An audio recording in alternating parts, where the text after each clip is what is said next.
actually can apply with a Russian student visa to a Schengen country or to any other country. However, there are processes, and that is actually based on what the embassy offers or what the embassy requires or what the visa center requires. Hi guys, welcome back to my YouTube channel. My name is Joyce Visela for those who are new here, and for my returning subscribers, thank you so much for coming back. So guys, I have gotten a couple of questions in the last couple of months. They have actually been piling up, and I decided to just do a Q&A. So I realized that some of these questions don't require me to do an individual video. Some of them actually require me to do that, but I'm going to try my best to answer as many questions as I can in this video. I'm going to touch on so many different topics, but I believe that this is going to be helpful for anyone that is planning to come to Russia to study. So without further rambling, let's get right into today's video. So guys, please, before we continue, subscribe to my channel if you're not subscribed already. Please like this video so that they can reach more people, and also share this video to anyone that you know that is planning to come to Russia, or and know somebody that knows another person that wants to come to Russia. Just make sure you share this video. So guys, I have the questions in front of me here on my laptop, so if you find me looking down, I'm really sorry, but it's just because I want to read the question out and then answer you guys. So the first question goes thus. It says, how easily can I get scholarships for undergraduate programs in Russia? So I already answered this question in the comment section, but because I know a couple of people might have this same question as well, I'm going to elaborate on it now. So I cannot guarantee you that applying for scholarship in Russia is easy. Actually, applying for scholarship anywhere in this world is not easy. That's because scholarship programs are usually very competitive. So it's more like there's so many things that they would consider, right, for you to be picked. However, in Russia, one thing that I know is that scholarship slots are usually given based on the quota that is available, and of course they will definitely give to their own students first before they give to foreign students. So definitely I feel like it is a bit limited, but you actually stand a chance. I already spoke about this in my previous video, so I'm going to link it in the description box, and just watch that video so you get more light on how to apply for a scholarship program. So yeah, that's with scholarship. I really can't guarantee you, I can't tell you how easy it is. However, scholarships are scholarships. They are usually very competitive. So this next question is from a girl, and she's asking about how to deal with allergy from Russian water and like breakage of hair. So I mentioned in one of my videos about how Russian water actually affects Africans or Afro skin or black people generally. You tend to get irritation or allergies with Russian water. It's not that bad if you ask me. That's because I've gone through it before. I've had allergies in the past. I know people that have had allergies in the past, some very serious, some just mildly serious. But yeah, it's actually real. You might get affected with the water. It might affect your hair, especially. Many people go through hair breakage or hair loss when they come to this country. I wouldn't say it's just about the water. There are a lot of factors that consider to hair loss, hair breakage. For example, in winter, your hair definitely stands the chance to break more, or for it to break more, and that's because in winter the weather is very dry. So combing your hair can be more stressful. I would just say for that you need to moisturize. So I'm assuming that you would have shea butter, and even if you don't have shea butter, they have coconut oil here, and they have other leave-in conditioners that you can use, and I believe can help you. However, I think one thing I mentioned in my video talking about what to pack or what to bring when coming from Nigeria to Russia, I mentioned bringing hair products and body products. Right now we have a couple of stores that now cater to women of color here. So we have some Afro hair stores. However, I'm not guaranteeing you that you will find all the products that you need at the moment. I'm talking right now in 2021. I can't even link you to somewhere particularly, but you actually stand a chance. You can actually shop from international sites. I think products like Cantu, all these other products. Please, I'm not a hair guru actually, but this is just my own general advice based on what I know and what I have seen people experience. So that starts with hair breakage. For the allergy part, honestly, I went through my own, I went through an allergy reaction, I think in like 2015 when I first came. And I came in 2014 by the way, but after a while I actually reacted a lot. My face was in like, I don't even want to remember it, but yeah, I remember going to the dermatologist here, and it's actually one of the things that inspired me to go into beauty and skincare, because here in Russia they don't have products that readily work for we women of color here. So what I would say again is to come along with your own body care products when you are coming. However, you can also shop international brands that can work for your skin. There are sites that you can actually shop for international brands, right, that will work for your skin or that will help with your skin. And there are also some international brands that actually are available here, like Dove, Nivea. I think those brands are really good for black skin as well, and you can actually use them here just to work with your allergies. Another thing that I would say is just to maintain a skincare regimen if you are coming to Russia. So that means that you would have to have like a face soap, have maybe a toner, have some serums that you would use. But I really can't just tell you that all these things will give you like 100% guarantee that you will not have allergies. If you have allergies, trust me, it's not that deep. Either you see a dermatologist, or with time it will actually go and your body will actually get acquainted to it. You can come wherever you're studying. I know you she mentioned that she's going to be studying in Yekaterinburg.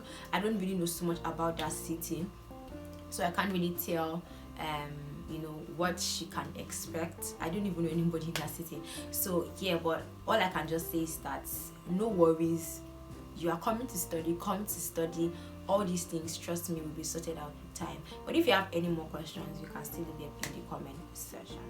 So this third question, the person asked me how I cope with Russian language, what it's like, and she asked how I'm doing with the language basically. So she's just asking me about Russian language, how difficult it is, and how I've been able to deal with it in the last couple of years. So if you watched my video, struggles that we Africans face here in Russia, I actually shared a lot on how to deal with the Russian language struggle. However, for the sake of this video, I'll just tell you that initially it was very difficult for me, and I think everyone that comes to this country has a similar experience, whether African or not. Russian language is actually a very difficult language. However, you can actually learn it. So when you come to Russia, you go through a compulsory preparatory school. That is, if you're actually studying in Russian medium, you go through a compulsory preparatory school where they teach you Russian language and they teach you some other basic sciences, but emphasis on the Russian language. It's like a 9-month program, like a whole session program where you actually get acquainted with Russian language. So when you are studying or when you are doing a preparatory course, you actually get acquainted with the language. Again, one thing I mentioned in that video is you have to learn to communicate with people if you want to learn the language. So I also got this very interesting question. I had a Nigerian guy ask me about what your Russian study visa offers you. Guys, I was actually kind of shook when this person asked me this question, because even me, when I was coming to this country, it wasn't something I thought of. However, I think it's a bit older. So I came to this country when I was 17, he's 19, so I could relate with why he had that question already. But basically he's asking about, oh, can you go on vacation to other countries because he has a Russian student visa? And the answer is no. A Russian study visa does not automatically guarantee you free entry to every other country, no. However, you have embassies and VFS office. So VFS offices are visa application centers for European countries. So getting Schengen visa, right, to go to like Europe, right, you actually can apply with a Russian student visa to a Schengen country or to any other country. However, there are processes, and that is actually based on what the embassy offers or what the embassy requires or what the visa center requires. I have gone to a European country before and I went through the process, so I know that it's actually possible for you to go through the process. And again, like I said, it's not a guarantee. What it means is that you can be denied for so many weird reasons, you guys, like so many weird reasons. They deny students for so many weird reasons. Another tip I would tell you is try to start start your application process early and make sure that your travel date is when it is during the holiday period, so like that summer period. Because I think one of the things that you consider is you are a student. Why do you want to travel in April, or why do you want to travel in March? It's kind of weird because they expect you to be studying. There's a whole lot on that, but what I'll just tell you is, yes, it's possible for you to go on vacation to other countries with a Russian study visa, but it doesn't guarantee you free entry to any other country. So this same person asked me a question. He says he's a footballer, I was into football, and he wanted to ask if there are any opportunities for footballers here in Russia. Yes, I believe that there are opportunities for footballers here in Russia, but it depends on where you are located, honestly. Actually, wherever you're actually located, I know that there are football teams, like local football teams everywhere, because I know here in my city the African boys actually some African boys play with the local team. So yes, you actually stand a chance of getting opportunity to play with their local teams. I really can't tell you what extent you can go in the football or the sports industry here, but definitely there is a place for you, either just as a sportsman, as a footballer, someone that is into any game, gym, or not gym, fitness. Maybe you want to go into fitness training and stuff. There are opportunities for you here in Russia. Just bring yourself here first, then I'm sure you'll be able to explore all the options that are available to you. I am not a footballer, I am just giving you advice based on what I know. Okay, so the next question, this person asked me about work permit for students in Russia. Yes, there is actually work permit for students here in Russia now. I think it was a new law that was put in place in 2020, so now there is actually work. A student can get work permits to work here in Russia.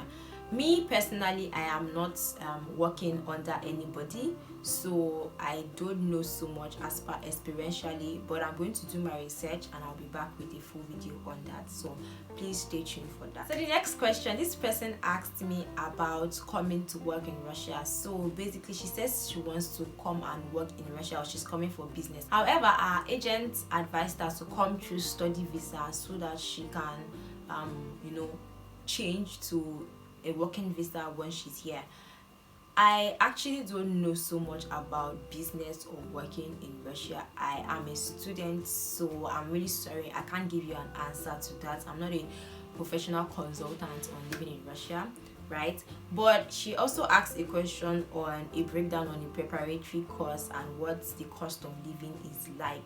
So for preparatory course, I've mentioned this in many of my videos, and a preparatory course is basically a preparatory school, like the name implies. So it is like a compulsory, it's not compulsory actually for those that are studying in English medium, but for those that come into Russia to study in Russian medium, it's a compulsory 9 months or 1 session obligatory program for foreign students, where you are taught Russian languages and the basic courses that you need depending on the course that you are coming to study. So let's give for example, me, I am a medical student, so during my preparatory school I studied Russian language, biology, chemistry, physics and maths. So basically the basic sciences that I needed for medicine. So for you, that's what your experience is going to be like, depending on the course you're coming to the university for. That's what they will train you for.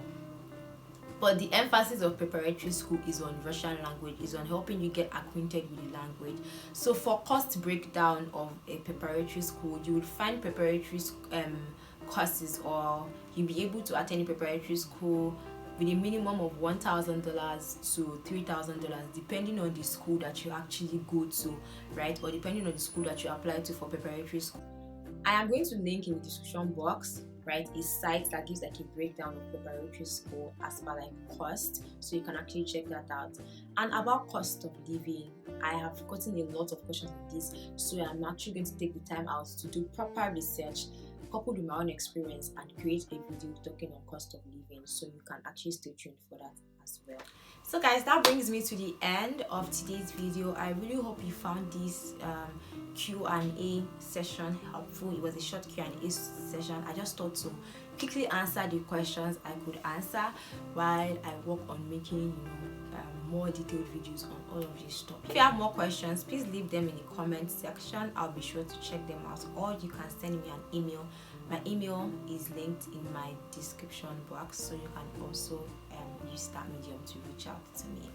Alright guys, please subscribe to my channel if you're not subscribed already. Please like this video, share it with people that you know will find this helpful, and I will see you in my next video. Until then, stay blessed, stay glowing, stay safe. Bye.